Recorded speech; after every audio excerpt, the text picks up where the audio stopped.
కాకరకాయ పులుసు ఎటువంటి చేదు లేకుండా పిల్లలు కూడా ఇష్టంగా తినే విధంగా ఎలా ప్రిపేర్ చేయాలో ఈ వీడియోలో చూద్దాం. కాకరకాయలో షుగర్‌ని కంట్రోల్ చేసే గుణం ఉంటుంది. అదేవిధంగా ఫైబర్, వైటమిన్స్, మినరల్స్ చాలా ఎక్కువ మొత్తంలో ఉంటాయి కాబట్టి వారానికి ఒకసారైనా కాకరకాయతో ఈ విధంగా చేసి పిల్లలకి, పెద్దలకి పెట్టండి. కాకరకాయల్ని బాగా కడిగి, కట్ చేసి మధ్యలో ఉన్న గింజలన్నిటిని కూడా తీసివేయాలి.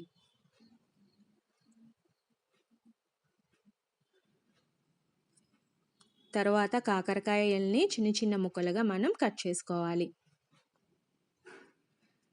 కట్ చేసిన ముక్కలన్నిటిని ఒక ప్లేట్లోకి తీసుకుని దాంట్లో కాస్త ఉప్పు వేసి బాగా కలిపి ఒక అరగంట సేపు పక్కన పెట్టుకోవాలి. ఇలా చేయడం వలన ఉప్పు కలయడం వలన ముక్కల్లో ఉన్న వాటర్ అనేది బయటకు వస్తుంది. తర్వాత వాటిని ఈ విధంగా గట్టిగా పిండితే మనకి కాస్త వాటర్ అనేది బయటకు వస్తుంది. ఇలా చేయడం వలన కాకరకాయలో ఉన్న చేదు చాలా మొత్తంలో తగ్గిపోతుంది. ఇలా గట్టిగా పిండిన ముక్కల్ని కాసేపు పక్కన పెట్టుకోవాలి. ఇప్పుడు స్టవ్ వెలిగించుకుని బాండీ పెట్టుకుని అందులో ఆయిల్ వేసుకోవాలి.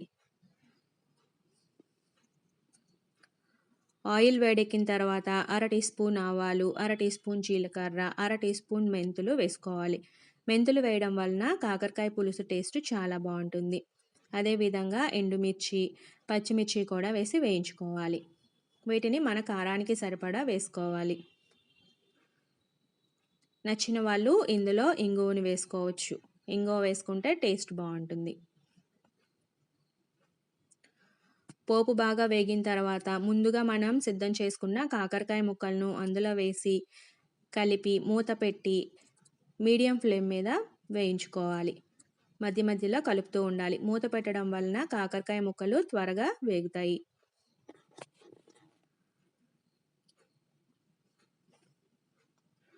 కాకరకాయ ముక్కలు బాగా వేగిన తర్వాత ముందుగా మనం కట్ చేసి పెట్టుకున్న ఉల్లిపాయ ముక్కలను అందులో వేసుకోవాలి.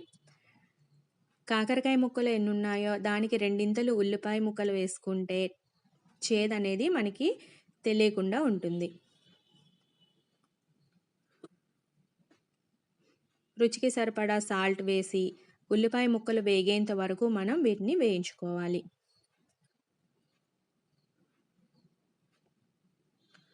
ఉల్లిపాయ ముక్కలు, కాకరకాయ ముక్కలు కూడా బాగా వేగాలి. కాకరకాయ ముక్కలు వేగితేనే మనకి దానిలో ఉన్న చేదు అనేది తగ్గి పులుసు టేస్టీగా ఉంటుంది.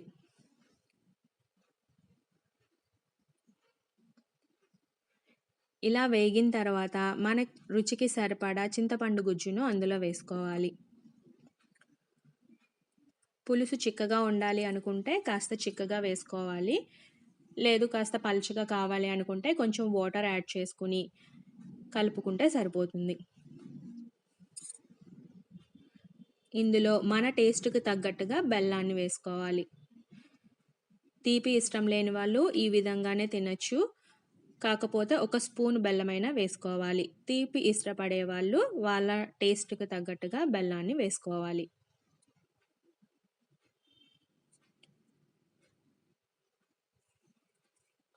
బెల్లం వేయడం వలన కాకరకాయ పులుసు కాస్త తీయగా ఉండి చేదనేది తెలియకుండా ఉంటుంది. కొంచెం పసుపు కూడా వేసి బాగా కలిపి మూత పెట్టి లో ఫ్లేమ్ మీద 5 నుంచి 10 నిమిషాల పాటు ఉడికించుకోవాలి. కాకరకాయ ముక్కలకి ఈ పులుపు, బెల్లం పట్టి చేదనేది బాగా తగ్గిపోయి కాకరకాయ పులుసు చాలా చాలా టేస్టీగా ఉంటుంది కాబట్టి పిల్లలు కూడా తినడానికి చాలా ఇష్టపడతారు. ఈ వీడియో కనుక నచ్చినట్లయితే లైక్ చేయండి, షేర్ చేయండి, ఛానల్ని సబ్స్క్రైబ్ చేయండి. Thank you.